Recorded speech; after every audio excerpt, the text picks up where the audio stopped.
Well, we got the cast of Glee. They've broken records. They have more #1 hits, more than Elvis Presley. That's good. The Kardashians are now making $65 million a year. That's a pretty big one. And can you believe the Westminster Dog Show? That cute little poodle, wasn't he? Yeah. Of course, the world is on fire, and there are three groups of people that want a new world order. One, this is your choice. One world government. This is open society. This is the United Nations, whatever you want to call it. One world government. They have lots of money, lots of power, and they have NGOs, non-governmental organizations. They're getting that one done. They're organized. This is the caliphate if you're in Iran or Turkey. This one is the United Islamic Nations. This is the one the Muslim Brotherhood is going for now. But it all look like this. It's a new world order. You know, and they're organized too. They have the religion and the mosques and apparently help from Google as well, at least in Europe, or in Egypt. And then you have this one, workers' union, or they call it state capitalism. Really what it is just good old-fashioned communism. They have the unions and community organizing. Now there's one point of view missing from this board. I think that would be the order where we're all free and it's not this, or this. But they're organized. They're moving forward. As George Soros told me, there is already, the ship has sailed and it is moving on. Really, has it? Well, these three are sailing. Tonight we're going to focus on this one, the 12th Imam. Look out.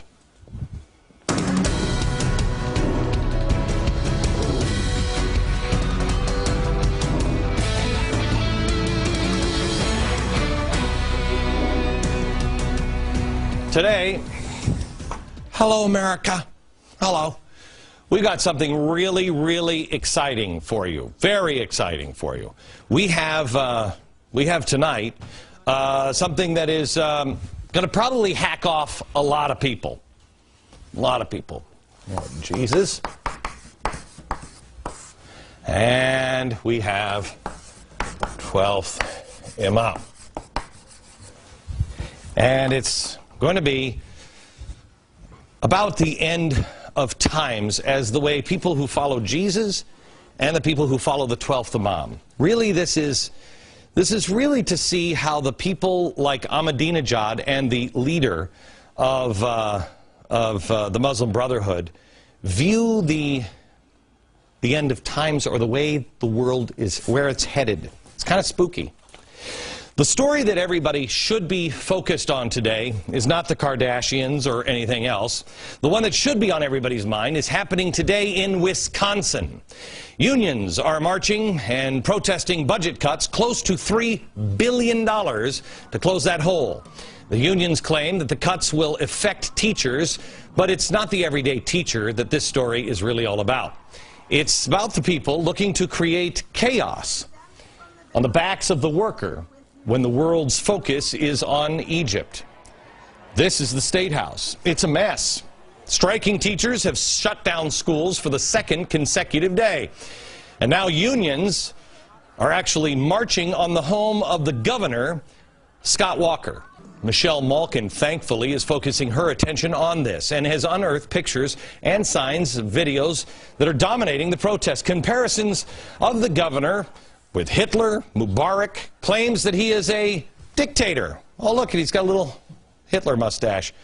Oh, look, isn't that... stop the walker. Dictate death to tyrants. Ooh.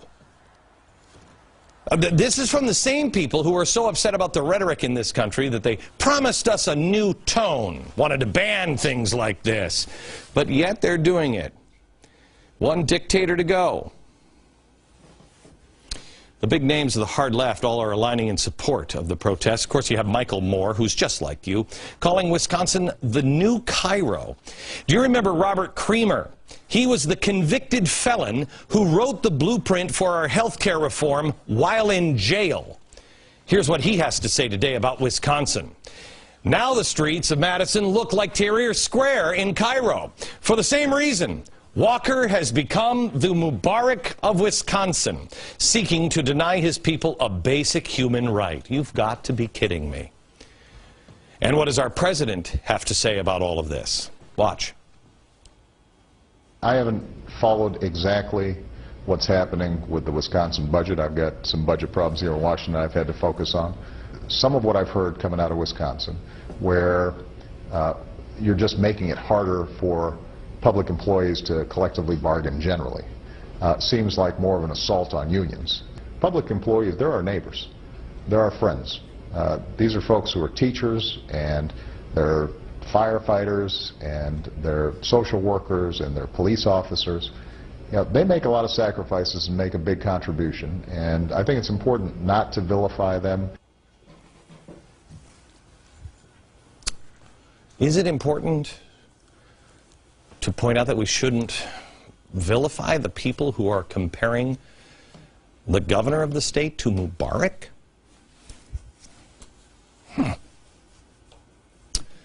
The problem here is we have put ourselves into a box. The financial pressure that is coming is going to mean that demonstrations, protests, God forbid riots, and maybe worse, are coming. And there are those that want to see it happen, revolutionaries. The severe financial trouble, combined with the high level of organization in states like New York, California, and Illinois, make it possible that similar events will happen there. Florida and Ohio has pending legislation that might bring the same reaction. And while we in America have always tried to navigate these protests with as little violence as possible, those who are dealing with their own unions in their own countries aren't really so lucky. Remember, our media and our president continue to tell us that Egypt was a magical fantasy land of peaceful protest for democracy. What we ended up seeing was a peaceful transition, relatively little violence, and relatively little, if any, anti-American sentiment, or anti-Israel sentiment, or anti-Western sentiment. Really? Really? That is fascinating. You know, I got to plug my phone back in because I gave up on them calling. You should call me, Mr. President. We'll plug it back in. No anti-American sentiment? May I just play Christiane Amanpour? Because I know you watch her because she's fancy pants. Go ahead, play her. We hate American, we hate any country more. Okay, go to any place more. Because we are hate you. We hate American. Okay, he hates American. Did he miss that? And not anti-Jewish. We have new details tonight from the New York Post about the sexual assault of the American that we told you about last night and the supposed jubilation in Cairo. The victim was surrounded by 200 men who, while they were sexually assaulting her, were chanting Jew, Jew, Jew. Incidentally, she is not Jewish. But does it matter? Jimmy Carter tells us also there is no need to worry at all about the Muslim Brotherhood.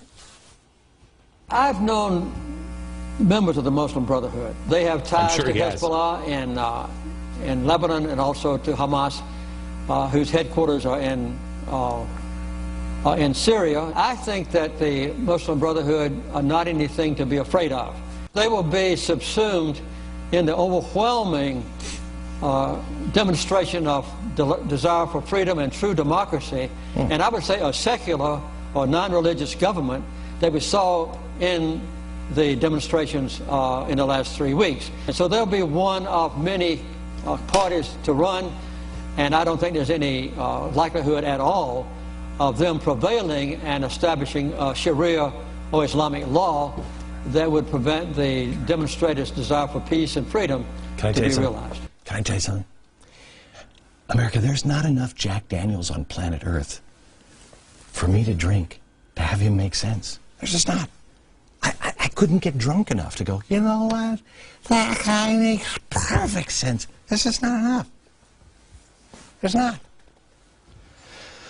PolitiFact says that my statement about the Muslim Brotherhood wanting to go to war with Israel is false, despite the fact that we showed you the words of Youssef al-Qaradawi, Love that guy. He's rated the 9th most influential Muslim on earth with an audience of 60 million people a week. And Der Spiegel refers to him as the voice of Egypt's Muslim Brotherhood. Quote, he hates Israel and would love to take up arms himself. In one of his sermons, he asked God to kill all the Jewish Zionists, every last one of them. I love the tape that we played for you several times of the voice of the Muslim Brotherhood who says he'd like to kill the Jews from his wheelchair. Oh, Allah, help me do it. Yeah, but don't worry, there's no anti-Semitism happening there. The one thing that's being completely ignored in the media about Egypt is the fact that the protests are still going after 5 days. Wait a minute, hang on. Mubarak left. Why is this still going on? Unions. Unions. Ha! The region is still on fire. Let's look at just some of the headlines here. I like this one. Brotherhood role rising in Egypt. Yemeni protesters battle government loyalist. 40 hurt. In sharp reversal, U.S. agrees to rebuke Israel in Security Council. That one made me proud to be an American. Protesters, police clash in Iraq, 1 killed. Libya reports 14 killed across several cities. Pro-anti-government supporters clash in Tehran. As Mideast sees 3 dead in Bahrain, bloodshed. UN chief Ban urges, urges to end the violence in Bahrain. This is fantastic. You know, there's a lot of people, well, some of them are in Wisconsin now, that's saying, we need Egyptian-style protests in the street. Well, I bet you that Katie Couric would disagree with that. I bet you that Anderson Cooper would disagree with that. I bet you the guy from ABC would disagree with that. The guys here at Fox would disagree with that, because they were there. They were there. Most of us are not, thank God. This isn't a video game, America. This is real life. What is it like to be in the middle of, let's say, Bahrain, the latest violence? This is audio from Miguel Marquez from ABC. Listen.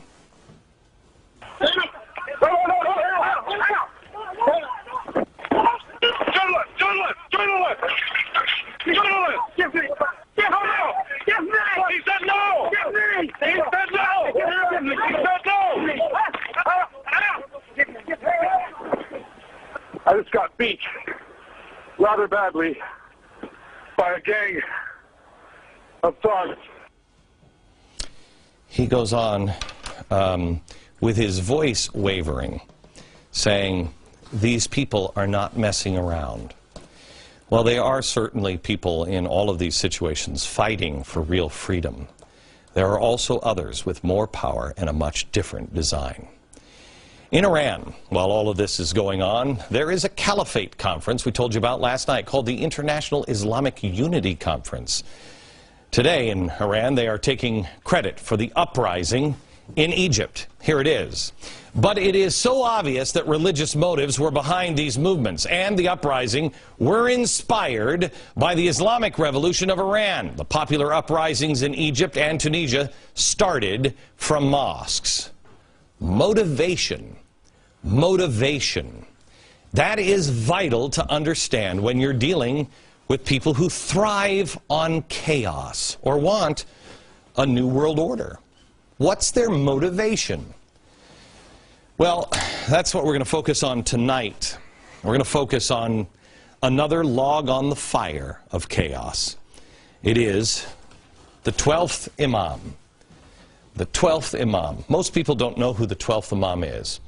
If you watched the program yesterday, we told you a little bit about the concept of the 12th Imam. Specifically, we're talking about fringe beliefs held by a small fraction of Islam. In this case, these guys. This is the president of Iran, Ahmadinejad, and this is the Ayatollah Khomeini. President Ahmadinejad is kind of a spooky dude. I've been watching this guy for about 6 years. And what brought him to my attention was his talk of the 12th Imam. I want to give you to what honestly will amount to a Twitter-length history of Islam in 1,400 years. 1,400 years ago, the Sunnis and the Shias. This is Sunni, this is Egypt, this is the Muslim Brotherhood, and this is Shia, this is Iran. These are the two